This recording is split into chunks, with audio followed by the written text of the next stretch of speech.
la clase pasada. ¿Alguien recuerda que aprendimos la clase pasada? ¿De qué se nos habló? ¿Acerca de qué fue? ¿Alguien recuerda el título? ¿No? ¿Nadie lo anota? ¿Alguien trae por ahí su libreta, sus apuntes? Sí, es bueno traer de pronto por ahí nuestra... ¿Sí? Hablamos de Juan el Bautista, ¿verdad? O también llamado Juan el Inmersor, también así se le conoce, ¿verdad? Y bueno, es cierto, propiamente Juan pues no fue la primera persona en bautizar, ¿verdad? La historia bíblica nos cuenta que también los judíos lo hacían con aquellos que se agregaban a sus creencias, a su fe, pero no lo hacían entre ellos mismos, porque ellos consideraban que no tenían por qué llegar al bautismo, no tenían de qué arrepentirse, ¿verdad? Pero hoy vamos a ver en esta clase acerca del bautismo de nuestro Señor Jesucristo. Es una lección que ya hemos visto en otras ocasiones, pero seguramente el Padre nos tiene preparado algo nuevo, ¿verdad? Algo fresco para nuestro corazón, para nuestro espíritu. Así que el título de la lección de hoy se llama Los seguidores de Jesús. Ese es el título, por si usted lo quiere anotar, Los seguidores de Jesús. Nuestro texto para memorizar está en Mateo 4:17. Le voy a invitar a que vaya a Mateo 4:17, por favor. Mateo 4, verso 17. ¿Ya lo tienen, hermanos? Cuando lo tengan se pueden poner de pie, le damos lectura todos juntos. Dice la palabra: desde entonces comenzó Jesús a predicar y a decir: arrepentíos, porque el reino de los cielos se ha acercado. Pueden sentarse, hermanos. Ese es nuestro texto para memorizar. ¿Alguien nos lo quiere decir? ¿Ya se lo sabe de memoria? ¿No? ¿Alguien ya? Es un texto muy conocido, ¿verdad? 4:17. ¿Alguien nos lo quiere compartir así de memoria? ¿No? Luego cuando el pastor nos dice: a ver, pasen la bendición, yo tiemblo. De pronto me da el nervio y digo: se me va a olvidar, ¿verdad? Y ya nada más como que me agacho y digo que no me vean que vine, ¿no? Y a muchos nos pasa así, ¿a poco no? Bueno, es el nervio, hermano. No creo que yo estoy bien tranquila acá. Estoy nerviosa, estoy temblando, ¿verdad? Bueno, pero el verso dice: desde entonces comenzó Jesús a predicar y a decir: arrepentíos. ¿Alguien recuerda que las clases pasadas, de hace algunas atrás, hablamos acerca del significado del arrepentimiento? ¿Alguien recuerda? Hablábamos acerca de dónde viene la palabra arrepentimiento. ¿Se acuerda alguien? ¿O lo volvemos a recordar? Yo aquí traigo mi acordeón. Miren, hermanos, arrepentirse viene de la palabra griega metanoeo, ¿sí? Y que significa cambio de mente y cambio de corazón. Ese es el arrepentimiento: cambio de mente y cambio de corazón. Cuando nosotros hacemos eso en nosotros, cuando nos lo proponemos hacer, hermanos, entonces nuestra vida cambia. ¿Es cierto? Si tenemos una mentalidad y la cambiamos, si nuestro corazón es uno y lo cambiamos, entonces nos convertimos en una persona diferente, en una nueva persona. Luego, en el antiguo pacto se menciona como la palabra teshuvah. ¿Eso alguien recuerda que lo vimos en una clase? La palabra teshuvah, de la raíz shuv, que se refiere a volver, ¿sí?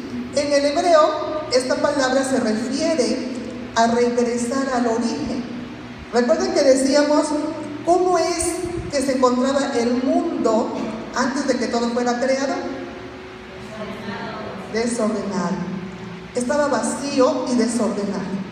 Y alguien recuerda que mencionaba yo que el corazón de una persona que no tiene a Cristo, así está, vacío y desordenado, ¿verdad?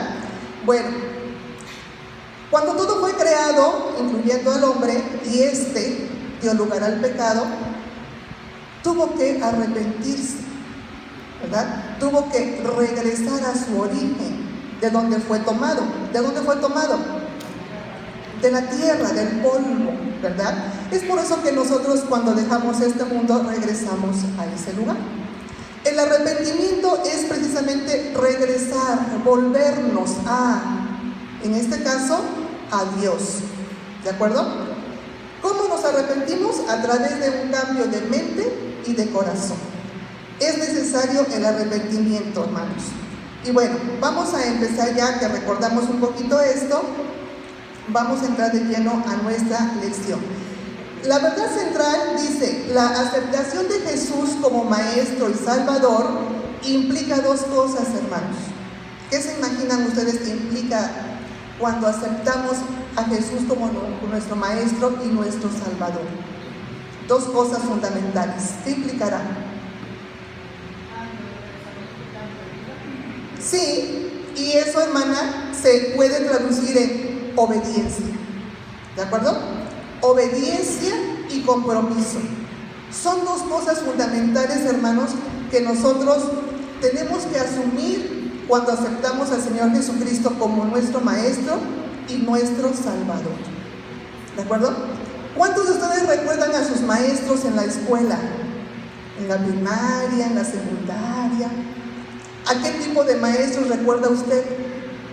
A los muy buenos y a los muy malos, ¿verdad? ¿No?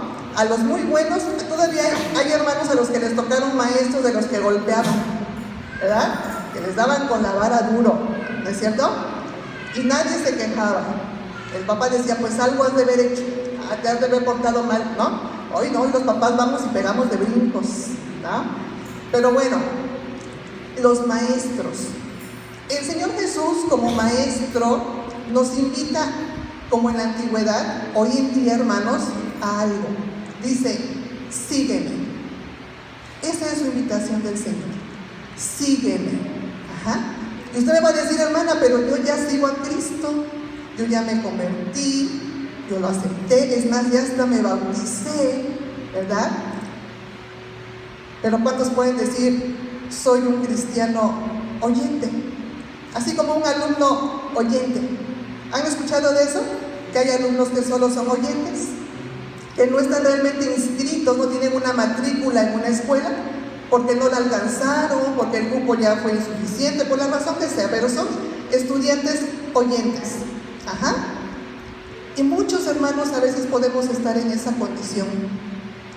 Es importante entender que cuando aceptamos al Señor Jesucristo como Maestro, es porque le tenemos que seguir. ¿Sí? Le tenemos que seguir. De Él tenemos que aprender. ¿De acuerdo? Bueno, ahora, la verdad central dice, la aceptación de Jesús como Maestro y Salvador implica obedecerle y aceptar. Esa es otra palabra, la aceptación, el compromiso. Ajá. ¿Cuántos de nosotros nos comprometemos una vez convertidos y seguir a Cristo a predicar de su palabra? ¿Cuántos de nosotros nos comprometemos realmente a servir al Señor?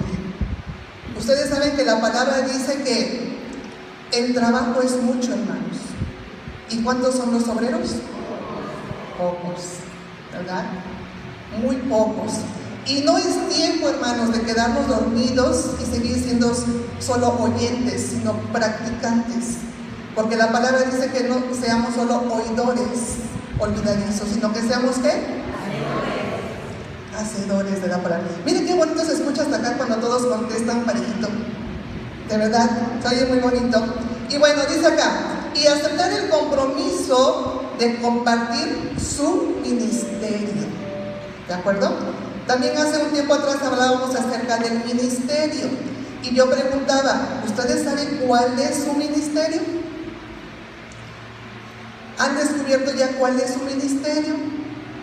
¿Sí? Yo veo cabecitas que hacen que sí. Pero hay otros hermanos que se quedan pensando. Si usted no lo ha descubierto, si el Señor no le ha revelado cuál es ese, hermano, siga orando al Señor y trabajando en ello, porque los obreros son pocos. Pero parte de aceptar al Señor Jesús como Maestro es comprometerme a compartir sus enseñanzas. ¿De acuerdo? Ese es nuestro compromiso y esa es la verdad central del día de hoy. Los voy a invitar a que vayan al libro de Mateo, al capítulo 3 y 4, que es a donde vamos a centrar nuestra enseñanza del día de hoy. Mateo 3, y vamos a ir al verso número 13, y de ahí vamos seguido hasta el número 17. ¿Alguien le quiere dar lectura al verso número 13? Entonces Jesús vino de Galilea a Juan al Jordán para ser bautizado por él. Gracias, hermana. Así es. Dice la palabra que el Señor vino a Juan. Ahí estamos notando algo muy importante, hermanos. Iniciativa. Iniciativa. ¿Cuántos venimos? Porque nos dicen, acuérdate que mañana hay que ir a la iglesia, te tienes que levantar temprano, ¿verdad? La iniciativa, eso es algo personal, hermanos. En este verso, lo que vemos es que el Señor Jesús dice, viene a Juan. ¿Alguien lo invitó? ¿Alguien lo llamó? No, él tuvo la iniciativa de ir a Juan. ¿Había necesidad de que él fuera a buscar a Juan? ¿Había necesidad de que él se bautizara? No. Sin embargo, esto está plasmado acá para enseñanza y ejemplo nuestro, hermanos. De que él, a pesar de que no tenía necesidad de ser bautizado, fue a las aguas y bajó a ellas.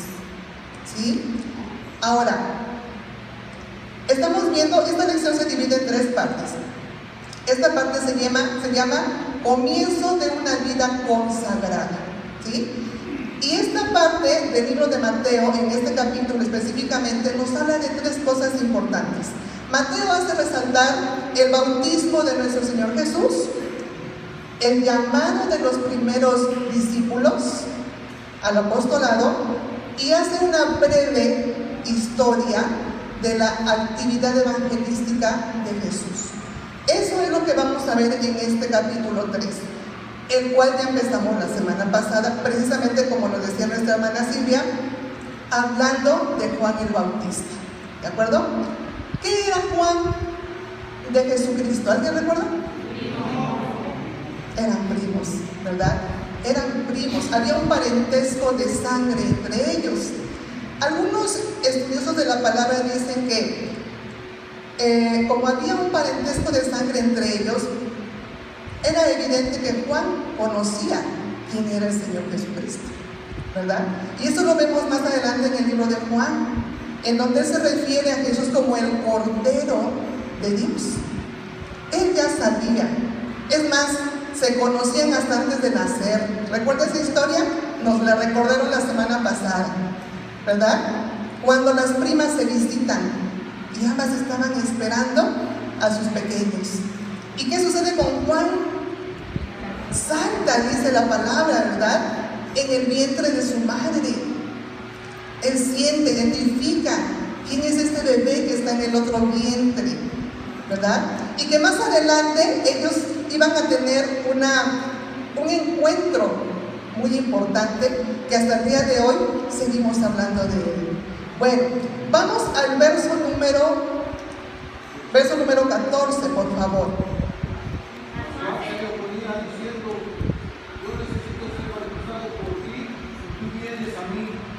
Así es. Juan reconocía que él era pecador y que él necesitaba ser bautizado por Jesús. Y él pregunta, ¿cómo es posible esto? ¿Cómo es que tú vienes a mí para ser bautizado cuando yo necesito ser bautizado por ti? Dice acá nuestro expositor,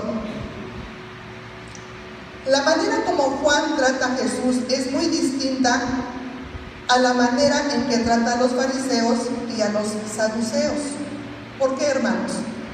¿Usted recuerda que ellos venían a él para bautizarse? Algunos. Pero Juan no los quería bautizar. Y había una razón importante. Para bautizarse, él pregonaba el arrepentimiento de los pecados. Y los judíos de aquella época, sobre todo los hombres importantes de la iglesia, ¿verdad? Dijéramoslo así, los fariseos, saduceos y sacerdotes, consideraban que ellos no tenían de qué arrepentirse.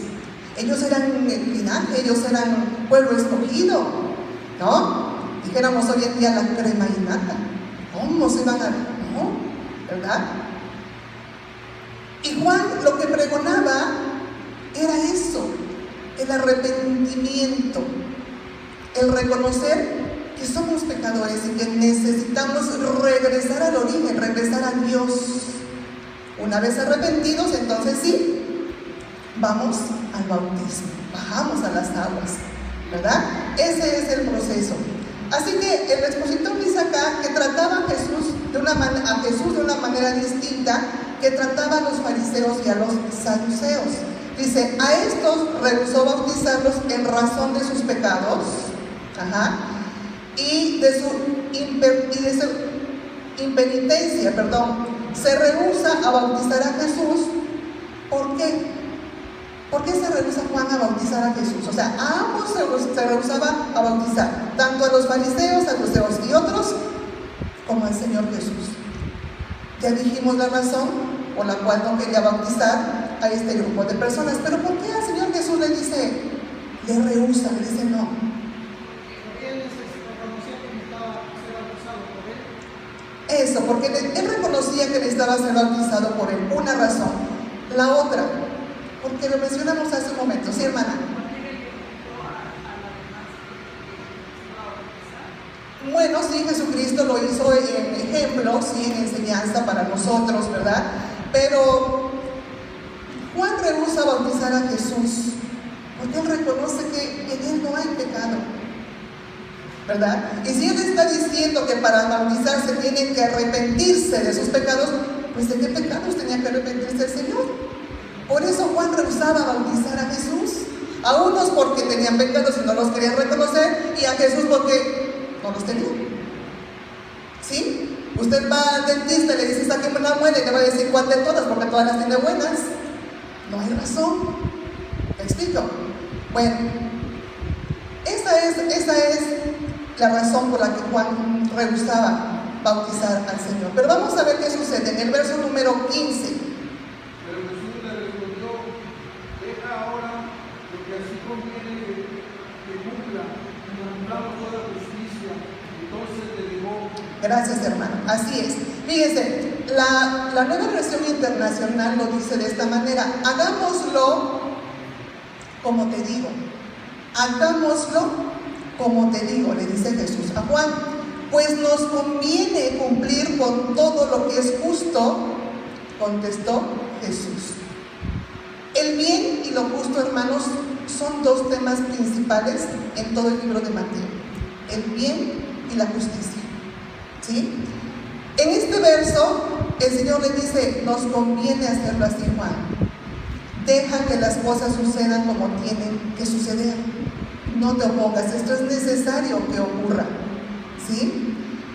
Y dice acá en el expositor, el bautismo no era solo en vista del arrepentimiento para el perdón de los pecados, sino del gozo porque el reino de los cielos estaba cerca y el deseo de participar en él. Fíjense qué cosa tan hermosa, hermanos. Es decir, conocemos al Señor, reconocemos nuestros pecados, nos arrepentimos, nos bautizamos y no queda todo ahí. El gozo de bajar a las aguas, hermanos, debe ser también no solo por el gozo de que estamos arrepentidos, no, sino de que vamos a compartir, hermanos, en algún momento con nuestro Señor Jesucristo en las mansiones celestiales. Amén. Dice la palabra que Él se fue a preparar, ¿qué? Morada. ¿Para quiénes? Para nosotros.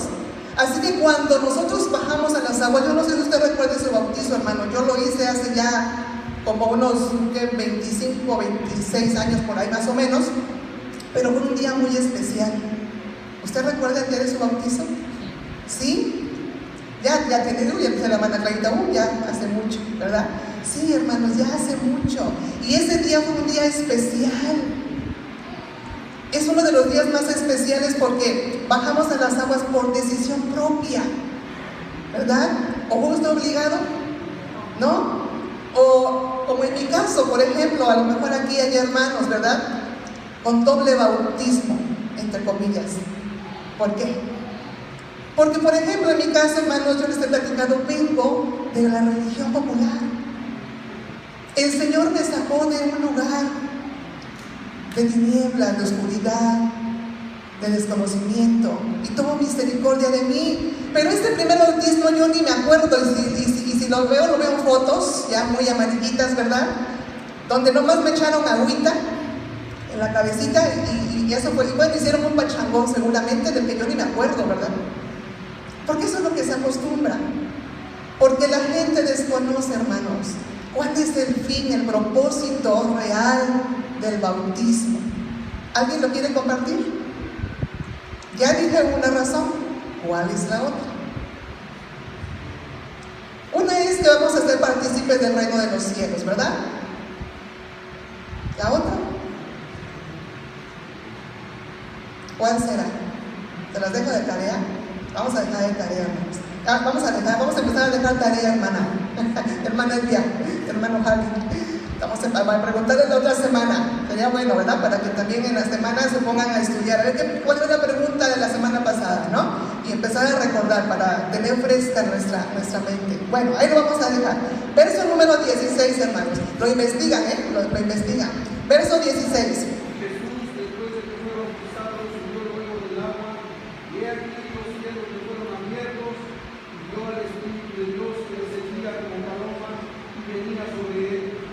Gracias, hermano. Este es un pasaje por todos conocidos, hermanos.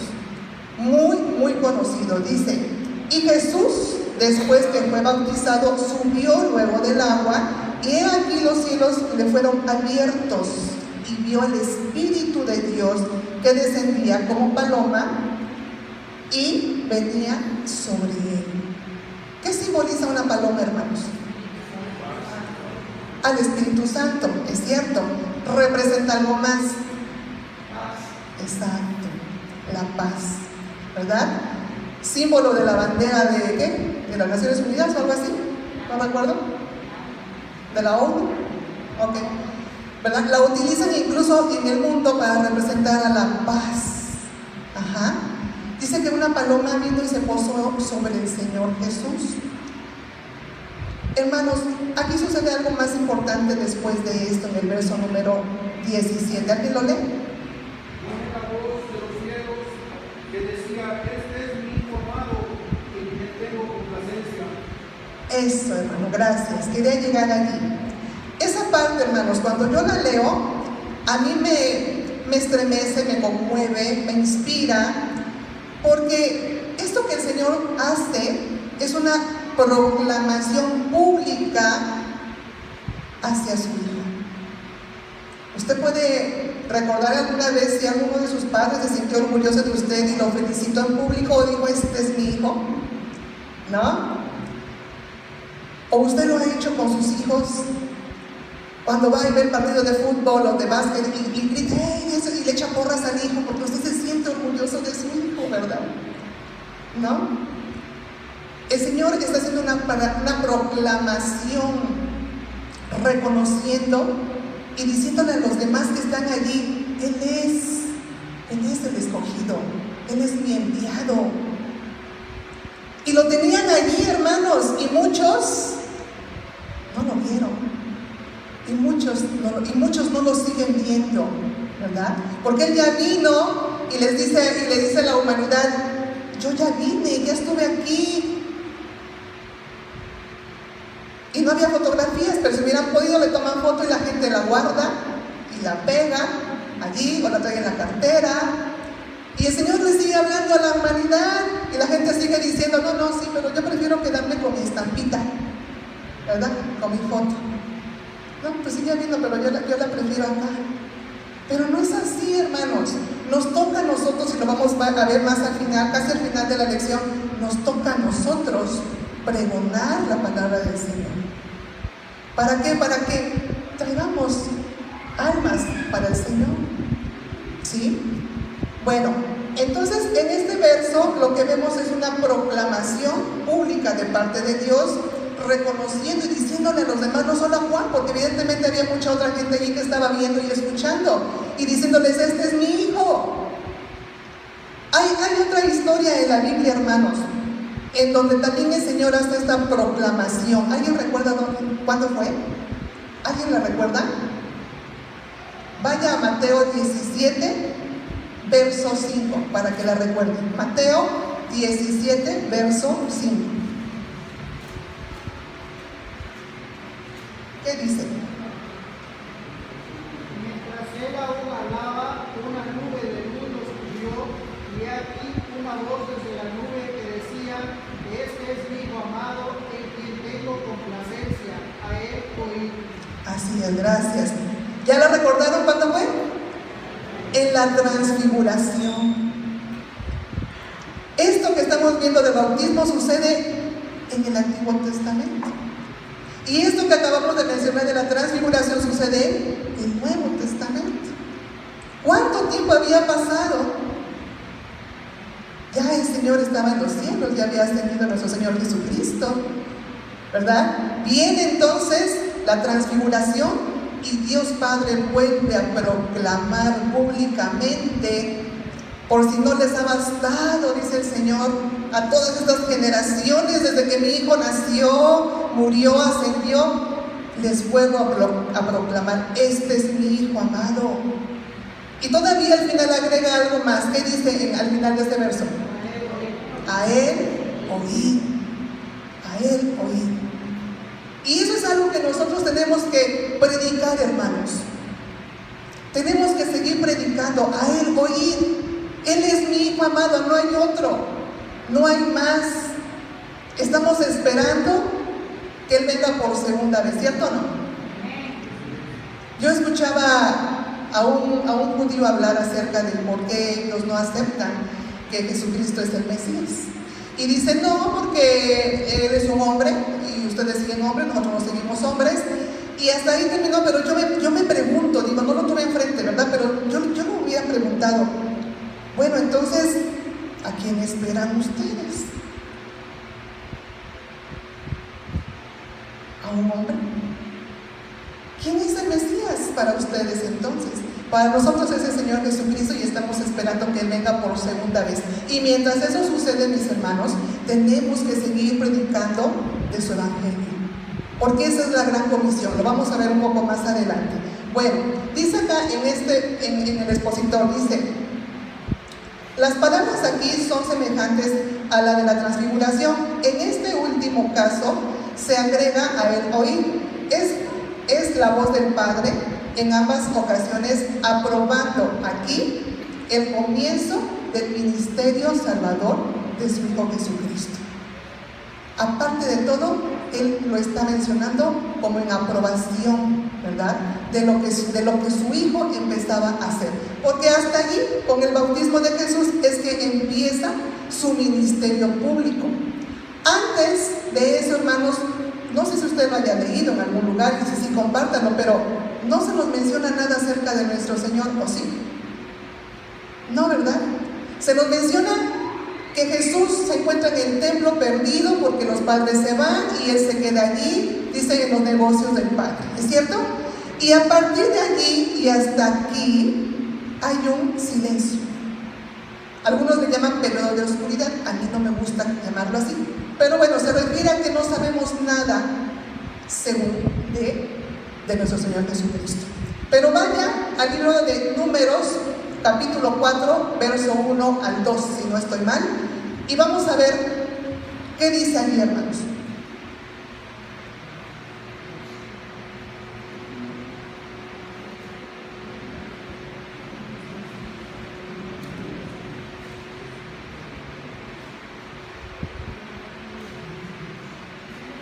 Números 4, verso 1 y 2, si es que no me equivoco y no estoy mal. ¿Alguien ya lo encontró? Habló Jehová a Moisés y a Aarón diciendo: toma la cuenta de los hijos de Coat entre los hijos de Leví por sus familias según las casas de sus padres. Ajá. Un poquito más adelante, hermana, por favor. De edad de 30 años arriba hasta 50 años, todos los que entran en compañía para servir en el tabernáculo de reunión. El oficio de los hijos de Coat en el tabernáculo de reunión en el lugar santísimo será este. Hasta ahí, hermano, gracias. Ok. Allí vemos cómo por designio del Señor, todos los que eran llamados al sacerdocio de la tribu de Leví, eran a partir de qué edad, hermana? De 30 hasta 50, ¿verdad? Y muchos se preguntan, ¿por qué a los 30 años el Señor empezó su ministerio? ¿Por qué no antes? Acabamos de leerlo allí. Jesucristo dice la palabra que es el sumo sacerdote. Amén. Así que a partir de los 30 años, Él empieza su ministerio. Antes de los 30 hay una gran preparación, hermanos. Una gran preparación. Seguramente, y aunque las escrituras no sean específicas en ello, el Señor se estaba preparando, hermanos. ¿Sí? Lo vemos cuando se nos menciona que Él a los 12 años ya estaba en el templo hablando con los eruditos de la ley y los maravillaba de lo que Él decía. ¿Dice la palabra o no? 12 años de edad. De los 12 a los 30, ¿cuál habrá sido su preparación? Seguramente en oración, seguramente leyendo los rollos, ¿verdad? Yendo a las sinagogas, estudiando exactamente, hermano, preparándose. A los 30 años, el Señor toma su puesto como sumo sacerdote. A los 30 años, hermanos. ¿Cómo empieza? Con su bautismo. Y ahí se sigue el resto de su vida, hasta que el Señor muere por nosotros y asciende después a los cielos. Bueno, vamos ahora, hermanos, a la segunda parte. Dice, llamamiento de una vida consagrada. ¿Se acuerdan cómo se llamó la primera parte? ¿O alguien lo anotó? Exacto. Muy bien. Mira, ahora se está anotando. Dice, comienzo de una vida consagrada. Ok, ya vimos aquí cómo comenzó, ¿verdad? A través de su bautismo, a los 30 años, porque a los 30 años, ¿de acuerdo? Ahora vamos al llamamiento de una vida consagrada. Vamos todos, por favor, al capítulo 4 ahora. Vamos al capítulo 4. Y vamos a tomar como base del verso 17 hasta el 21. Del 17 al 21 en nuestra segunda parte, llamamiento de una vida consagrada. Bien. ¿Alguien quiere darle lectura, hermanos? Desde entonces comenzó Jesús a predicar y a decir, arrepentíos porque el reino de los cielos se ha acercado. Gracias, hermano Abel. Aquí vemos otra vez la misma frase, ¿verdad? La misma exhortación, pero ahora ya no de parte de Juan, sino de parte de ¿quién? De nuestro Señor Jesús, ¿verdad? La semana pasada se nos dijo que Juan el Inmersor o el Bautista gritaba, arrepentíos, porque el reino de los cielos se ha acercado. Y en este caso, en el verso 17 del capítulo 4, es Jesús ahora quien lo está diciendo.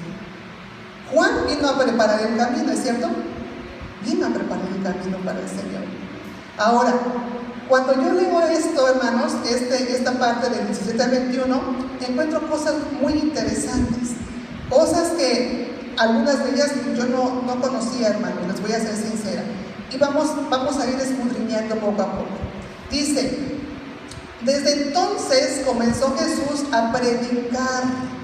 ¿A predicar qué, hermanos? ¿Qué predicaba el Señor? El arrepentimiento, ¿verdad? Predicaba el arrepentimiento. Vamos a ver algo bien interesante más adelante. Dice, y a decir otra vez que arrepentíos, ¿verdad? Allá afuera, hermanos, a la gente no le gusta que les digamos que se arrepientan, ¿verdad? No les gusta, hermanos. Incluso muchos se incomodan o se molestan. Y empiezan a cuestionar, porque es un mecanismo de defensa para ellos. Y empiezan a cuestionarnos a nosotros y a preguntar, y entonces tú eres perfecto, ¿no? Y entonces solo tú te vas a ir al cielo, ¿verdad? Porque así me dicen a mí. Les comparto que así me dicen. Entonces empiezan a cuestionar, incluso a veces de una forma agresiva, porque les molesta. Porque, hermanos, pues no les gusta que les digan que viven en el pecado, ¿verdad?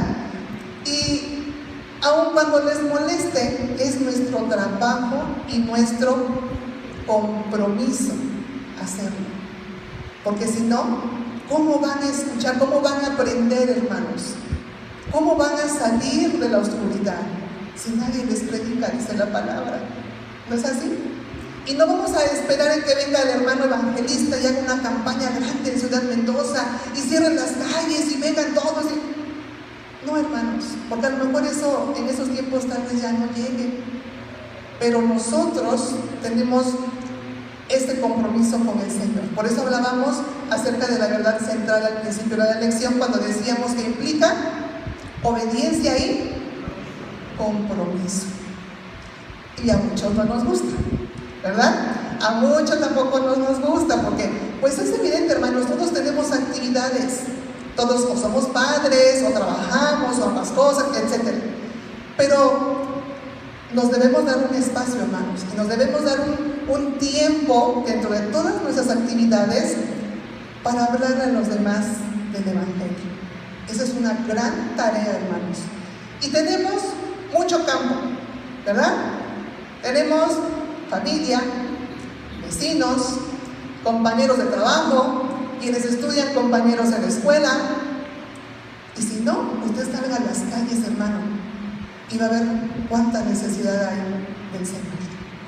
Hay una hermana a la que yo admiro mucho porque, ¿sabe qué hace? La hermana ya es grande, pero toma papelitos y ni siquiera los imprime, los escribe textos y se va a la calle y los reparte. Dice, algunos los toman, otros los ven y los tiran, otros los toman y me siguen y me preguntan, ¿no? A lo mejor son los menos, hermanos, pero imagínense si esa mujer no sale y hace eso, los que son menos pues tampoco serían parte, ¿verdad?, de los que conocen de la palabra, ¿sí? Entonces, ¿qué nos falta a nosotros para pregonar, para decir lo que Juan y lo que Jesús decía? Arrepiéntanse, ¿verdad? A la gente le gusta que se le hable bonito, hermano, ¿no? Que se le hable de las bondades y que ve, porque mira, el Señor te va a dar y va a hacer por ti. Pero no les hablamos de lo que también nosotros tenemos que darle al Señor. Lo vamos a ver un poquitito más adelante, hermanos. Vea usted, vamos al verso número 18. Sí, 18, ¿verdad? Ok. ¿Alguien lo quiere leer, por favor?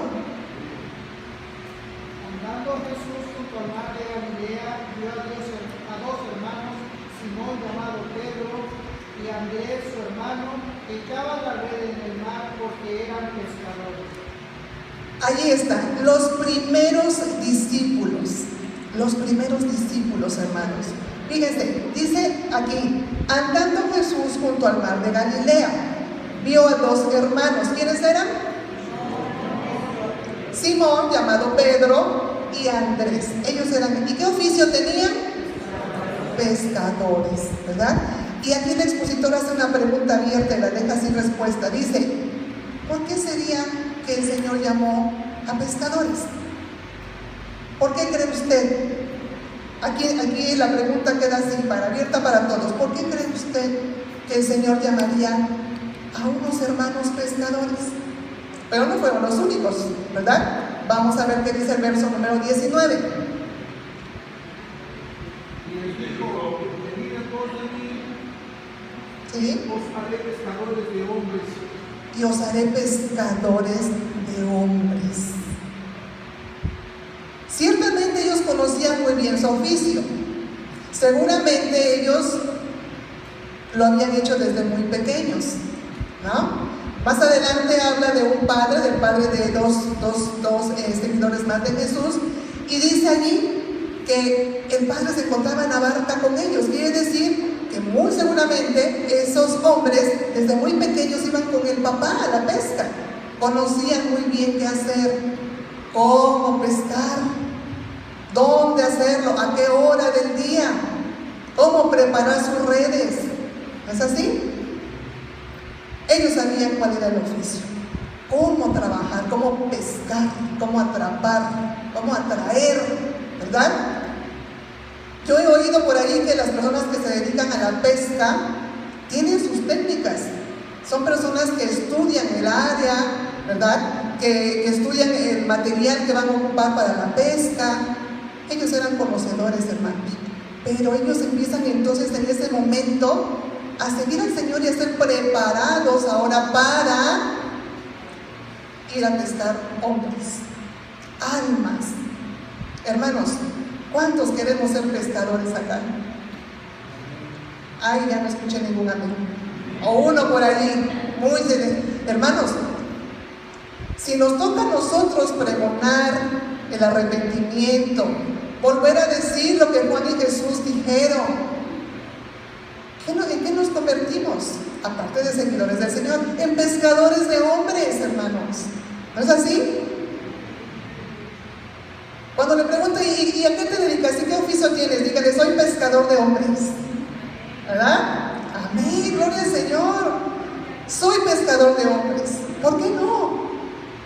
Digo, aparte de que muchos tengamos una profesión o un oficio, hermanos, yo siempre digo yo siempre de verdad les digo a las personas, yo tengo el mejor jefe, el mejor patrón de cualquier empresa, el Señor.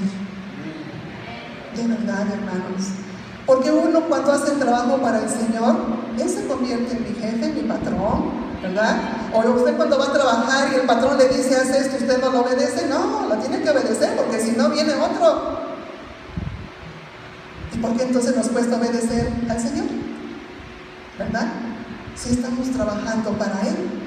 Y si no ha trabajado para Él, hermano, la invitación es que empiece a hacerlo. Trabajo hay y mucho. De verdad, yo ahorita el día sábado que vinieron, que fueron que fue lo del desfile, ¿no? De los pequeñitos, se nos invitó y todo. Yo no pude asistir por muchas razones, pero rogaba al Padre que saliera bien, que hubiera mucha concurrencia, que la gente pusiera sus oídos y su corazón para estar receptivos a lo que estaban viendo, ¿verdad? Pero desafortunadamente, hermanos, a la gente no le llama tampoco la atención. Voltean, ven y se siguen derecho, ¿verdad? No fuera un evento del mundo, ¿verdad? En donde reparten de todo un poco y hay atractivos visuales para todos y demás, porque se para el tráfico, ¿no? Y se quedan allí y viendo y dicen, es tarde para el trabajo, para la comida, no les importa. Ellos están allí. Pero si se les hace una invitación en un desfile, en algún para las cosas del Señor, desafortunadamente y tristemente son muy pocos los que acuden. Son muy pocos los que tienen un corazón dispuesto, hermanos. Y eso es triste, porque eso significa que son personas, son almas que el enemigo está ganando para él. Porque él también hace su trabajo, ¿no es así? Y mientras él trabaja y anda como león rugiente por todos lados a ver a quién se devora, la iglesia, ¿qué hace? ¿Qué hace, hermanos? Es una pregunta para que reflexionemos, ¿sí? Para que reflexionemos en esta mañana. Usted sabe que los medios de comunicación hoy en día le invitan a todas las personas, sin importar sexo, condición, edad, nada, hermanos, a todo, a todo. Nuestros hijos, nuestros jóvenes tienen acceso directo a ver cualquier cosa, a cualquier hora, desde cualquier lugar, ¿no es así? ¿Por qué? Porque son las herramientas actuales que el enemigo utiliza para llegar a ellos. Y si nosotros no trabajamos en las cosas del Señor, porque estamos en nuestra zona de confort, hermanos, diariamente se van un sinfín de almas a una eternidad sin Dios. Y eso es triste. Eso es algo muy triste. Bueno, vamos a continuar ahora en el verso número 20, hermanos.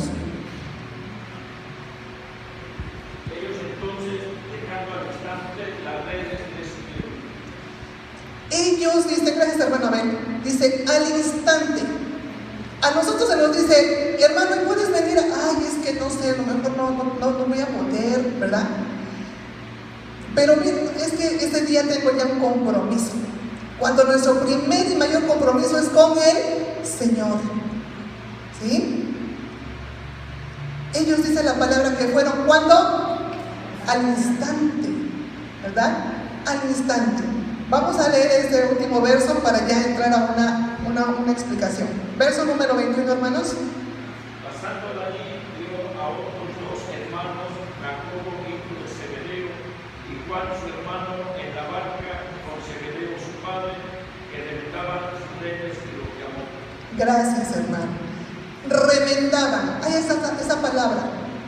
¿Qué será remendar, hermanos? ¿Alguien me quiere compartir? ¿Qué entiende por remendar? ¿Ha remendado usted algo alguna vez en su vida? Mis hermanas, dice, sí, igual, muy bien. Cuando algo se rompe y lo empezamos a sufrir, lo remendamos, ¿verdad? O le ponemos un parche ahí, ¿no? Eso es un remiendo, ¿de acuerdo? Tome en cuenta esa palabra. Vamos ahora a Lucas 5, 1, 11. Y le voy a decir por qué le digo que ponga atención en esa palabra y en Lucas 5, 11. Mire, hermanos, cuando la palabra aquí nos dice que ellos obedecen, le siguen al Señor en el instante, no hace referencia, hermanos, a que somos como robots autómatas o que el Señor no. Aquí en este verso en el capítulo 5 de Lucas, se nos dice que estos pescadores, los 4, ya conocían a Jesús, ¿verdad? ¿Por qué? Porque antes de ser discípulos de Él, ¿eran discípulos de quién? De Juan. Ellos eran discípulos de Juan. Es decir, que estos 4 hombres pescadores ya habían visto a Jesús, ya habían escuchado de Él y lo habían escuchado a Él. ¿De acuerdo? Vamos a ver qué dice Lucas 5, del 1 al 11. ¿Alguien lo quiere leer, hermanos, por favor? Aconteció que estando Jesús junto al lago de Genesaret, el gentío se agolpaba sobre él para oír la palabra de Dios, y vio 2 barcos que estaban cerca de la orilla del lago, y los pescadores, habiendo descendido de ellas, lavaban sus redes. Y entrando en una de aquellas barcas, la cual era de Simón, le rogó que le apartase de tierra un poco, y acercándose enseñaba desde la barca a la multitud. Cuando terminó de hablar, dijo a Simón: ponga mar adentro y echa vuestras redes para pescar. Respondiendo Simón le dijo: Maestro, toda la noche hemos estado trabajando y nada hemos pescado, mas en tu palabra echaré la red. Y habiéndolo hecho, encerraron gran cantidad de peces y su red se rompía. Entonces hicieron señas a los compañeros que estaban en la otra barca para que viniesen a ayudarles, y vinieron y llenaron ambas barcas de tal manera que se hundían. Viendo esto, Simón Pedro cayó de rodillas ante Jesús diciendo: apártate de mí, Señor, porque soy hombre pecador. Porque por la pesca que habían hecho, el temor se había apoderado de él y de todos los que estaban con él, y asimismo de Jacobo y Juan, hijo de Zebedeo, que eran compañeros de Simón. Pero Jesús dijo a Simón: no temas, desde ahora serás pescador de hombres. Y cuando trajeron a tierra las barcas, dejándolo todo, le siguieron. Gracias, hermano Abel. Bueno, allí es un poco más específico Lucas, ¿verdad? Mateo es un poco más resumido, pero ahí nos damos cuenta que esos 4 hombres entonces ya conocían al Señor. Esto quiere decir que, hermanos, que le siguieron al instante porque le querían seguir, porque ya lo conocían. ¿Sí? No era que el Señor les dijo: vámonos, y se fueron, sin conocerlo, sin saber quién era. Mucha gente hace eso, ¿verdad? Pero a él ya le habían visto anteriormente cuando andaban con Juan. Así que es la razón por la cual ellos, dice la palabra, de inmediato al instante se levantan y le siguen y lo dejan todo, ¿verdad? Lo dejan todo. Hermanos, ¿cuántos de nosotros estamos dispuestos a dejarlo todo pero así en serio, todo, hermanos, por seguir al Señor. Y ahí nos cuesta el amén, ¿verdad? ¿Se acuerdan que había un hombre que le decía al Señor, ¿qué hago para seguir? ¿Qué le decía, hermana Clarita? ¿Qué hacía para ganar el reino de los cielos? Y le dijo que vendiera todo lo que tuviera y le diera a los pobres, y se fue triste. Y se fue triste, ¿verdad? No quiso despojarse de sus bienes, no quiso dejar nada, hermanos. Pero la palabra aquí dice que estos dos varones, los dos últimos, dejan la barca y al Padre en la barca. Lo dejan todo, incluyendo al Padre. ¿Cuántos de nosotros estamos dispuestos a dejarlo todo, incluyendo a los nuestros, por seguir al Señor? Nos cuesta, hermanos, ¿verdad? Pensar en que tenemos que dejar la comodidad de la casa, el trabajo, no sé, la familia. Por eso hay muy pocas personas hoy en día, hermanos, que se van como misioneros a otros lugares, sobre todo a los lugares más lejanos, porque piensan en la familia, ¿verdad? Piensan en los bienes, y ahora ¿quién lo va a cuidar? ¿Y qué tal que me voy y alguien se mete a la casa cuando no estoy? ¿Verdad? Hermano, el que se va a meter esté o no esté. ¿Sí? Es la verdad. ¿Cuántos estamos dispuestos a dejarlo todo por seguir al Señor?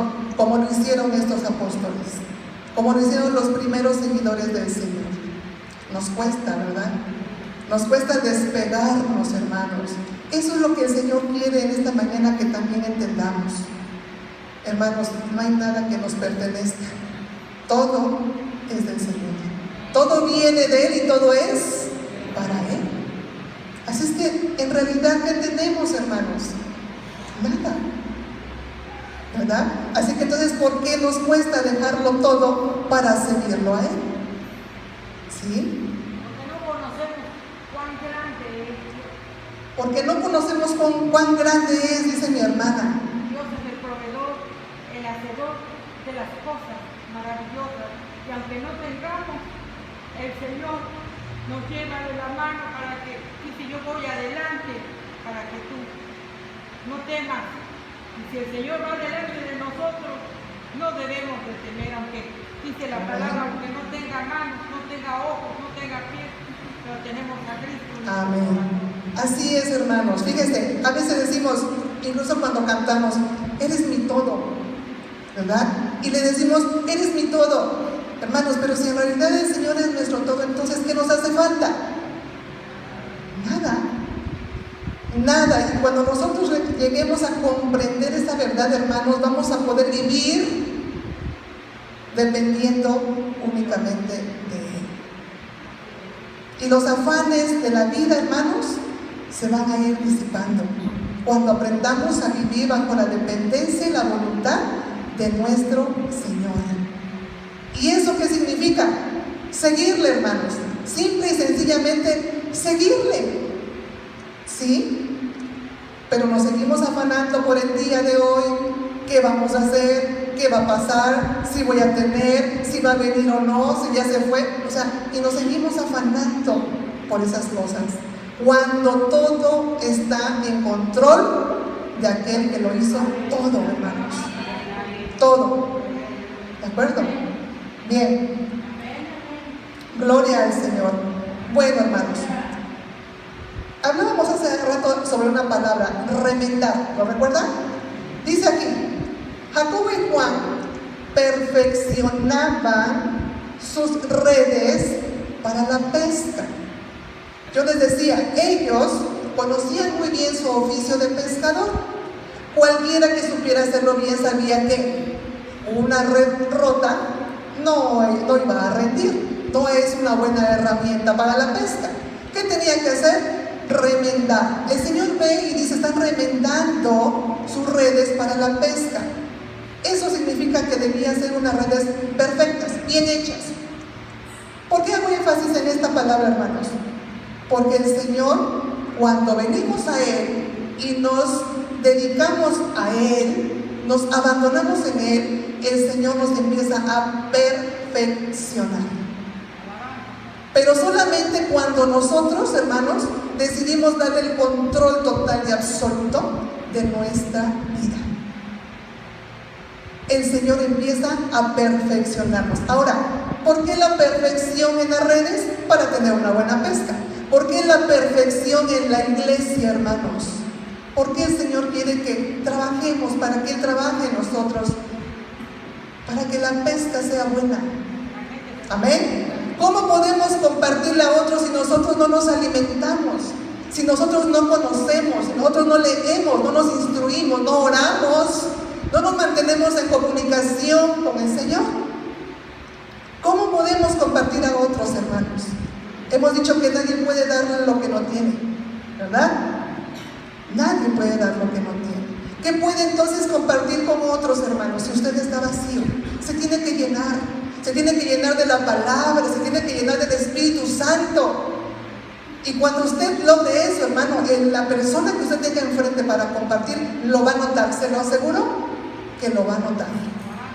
Y son de las personas que quieren andar pegada con usted, porque dicen, ay, es que siempre tienes una palabra de aliento, y es que siempre tienes una palabra, pero no es uno, es el Señor que obra a través de la persona para llegar a otros, hermanos.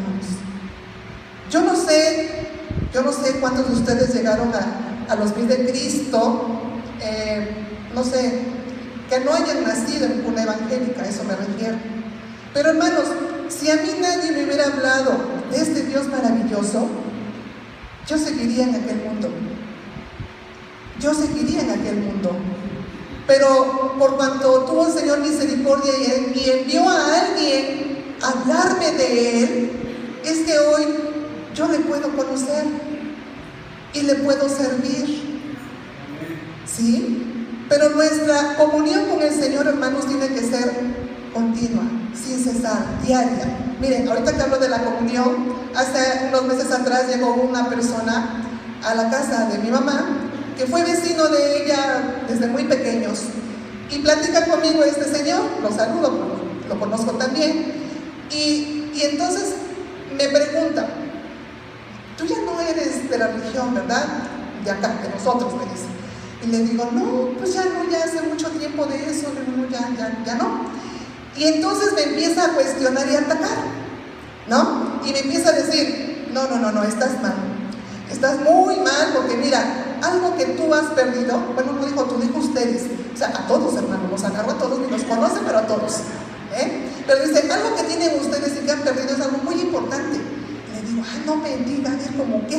¿No? Que bien intrigada, ¿cómo qué? Y me dice, han perdido su comunión con Dios.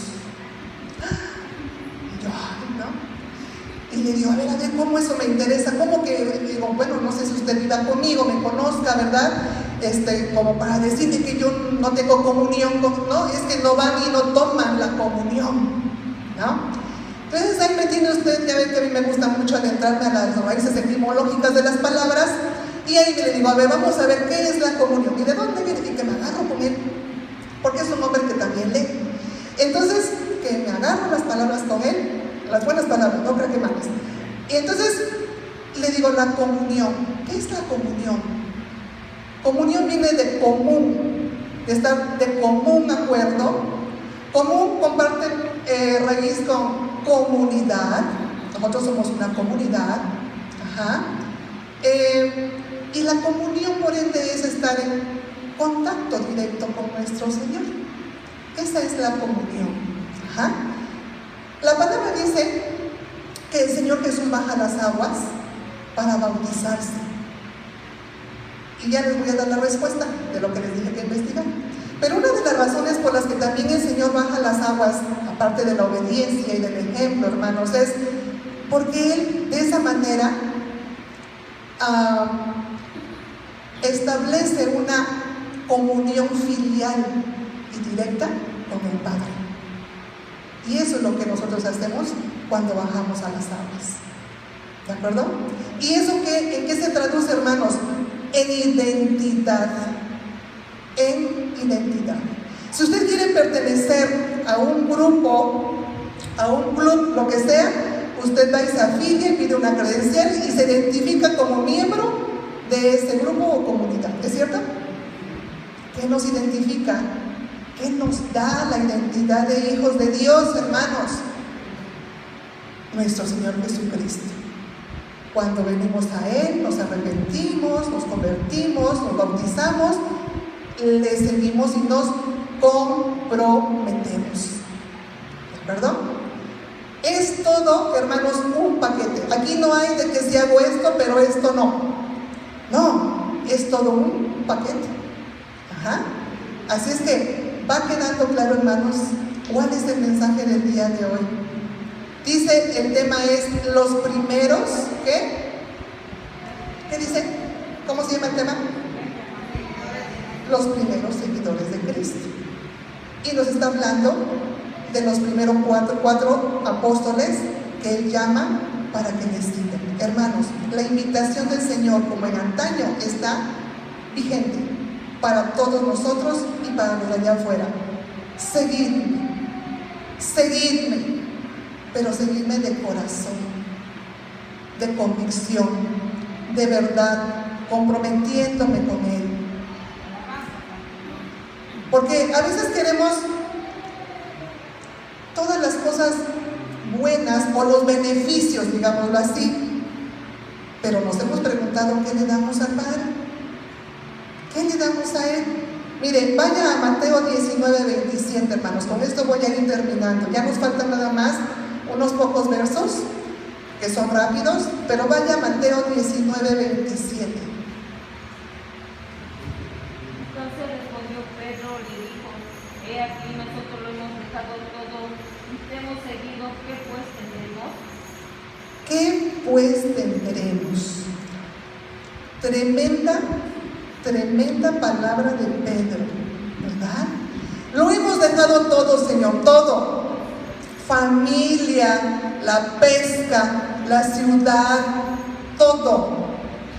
¿Y qué tenemos? ¿Y qué tenemos? Miren, hermanos, cuando el Señor, después de resucitar, asciende a los cielos, hay un espacio de tiempo en el que, ¿qué sucede con los apóstoles? ¿De acuerdo? Regresan a su oficio anterior, ¿verdad? Pedro dice: ya yo me voy a la pesca, porque... Y entonces los demás: no, pues yo también me voy contigo, ¿verdad? Hermanos, cuando a veces no recibimos de parte de Dios lo que le hemos pedido, nos pasa lo que a ellos en este momento. Regresan a su oficio anterior. ¿Por qué no ven respuesta? Porque ven un espacio de tiempo y dicen: no, es que yo ya clamé, ya supliqué, ya pedí, y no pasa nada. No, yo creo que regreso. Lo mismo hizo el pueblo de Israel cuando salió de la esclavitud, ¿se acuerdan? Estaban en el desierto y ¿qué querían? Regresar a la esclavitud. Hermano, que no nos pase eso a nosotros. Que no tengamos ese pensamiento de: yo ya lo dejé y ahora que voy a recibir. No es así, esto no funciona así. Nosotros le seguimos al Señor por convicción, hermanos, porque estamos convencidos que Él es el Mesías, que Él es el Hijo de Dios, porque le amamos, no para ver qué recibimos, porque eso viene añadido, hermanos. ¿O no dice la palabra? Buscar primeramente ¿qué? Y todo eso viene añadido, hermanos. Eso viene añadido. Cuando nosotros realmente de corazón le seguimos al Señor. No hay más. No hay más, hermanos. ¿De acuerdo? Bueno, vamos a los últimos versos, ya vamos terminando. Verso número 27 es la última parte. Esta se llama el ejercicio de una vida consagrada. Ya vimos el inicio, ¿verdad?, de la vida del Señor, luego el llamamiento y ahora el ejercicio de una vida consagrada. Hermanos, todo lo que se aprende en la vida, no importa qué sea, todo lo que se aprende en la vida, si usted no lo comparte, ahí muere. Si usted es muy buena cocinera, mi hermana, y usted hizo un curso de gastronomía y de cocina gourmet, y y usted no lo comparte y se lo lleva hasta la tumba porque es el secreto de familia, ¿no? O la receta de la abuela y no la doy porque es de mi abuela. Hermano, el conocimiento que no se comparte muere y no le hace bien a nadie. Todo lo que usted aprenda en la vida, si lo puede compartir,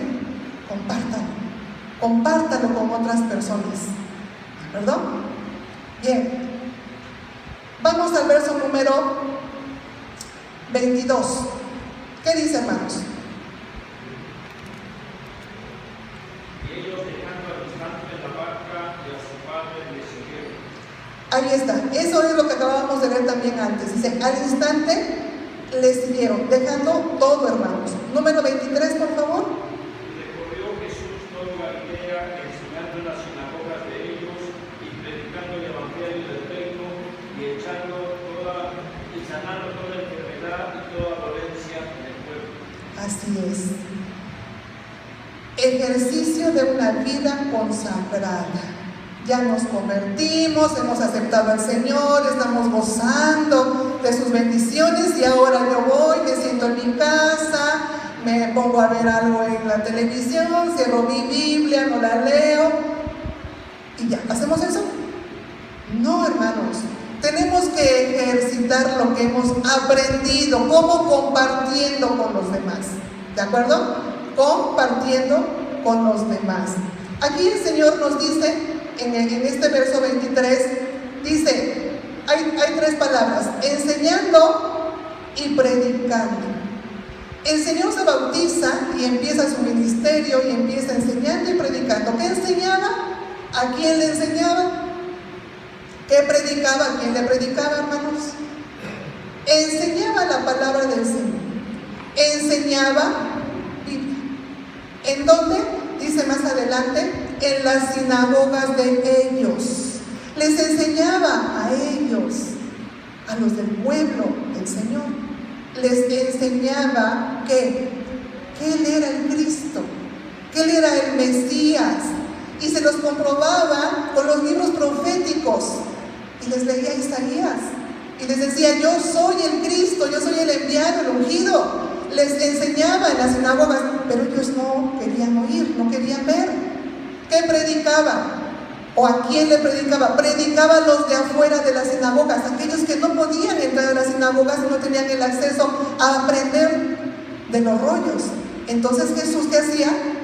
Predicaba la palabra a todas aquellas personas que querían venir en pos de Él y seguirle.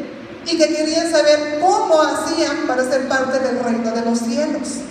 Enseñaba en sinagogas a los que ya sabían pero que no querían entender, y predicaba a los que querían entender y querían saber. Ese es el ejercicio de una vida consagrada. Eso es lo que nos toca a nosotros hacer, hermanos: enseñar y predicar. Y algo más en el siguiente verso 24. ¿Alguien lo lee, por favor?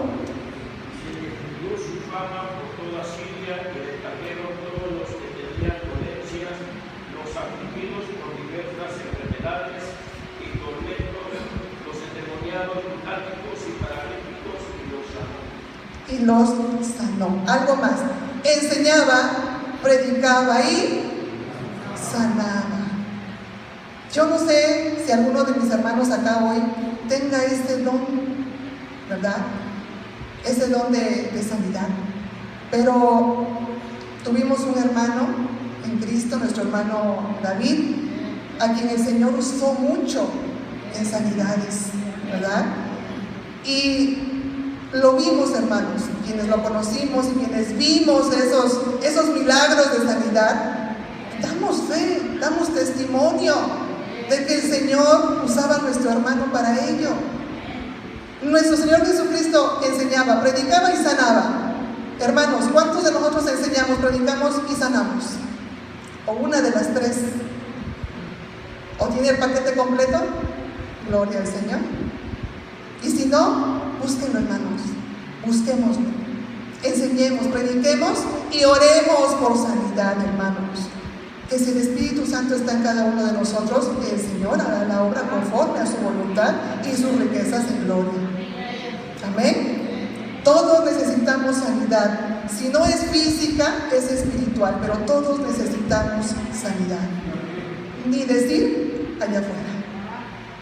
Hermanos, nuestra tarea que nos tenemos que llevar el día de hoy es esta: predicar el Evangelio, seguir anunciando lo que Juan el Bautista y nuestro Señor Jesucristo predicaban. Arrepiéntanse porque el reino de los cielos se ha acercado. Y hoy lo estamos viendo más cerca que nunca.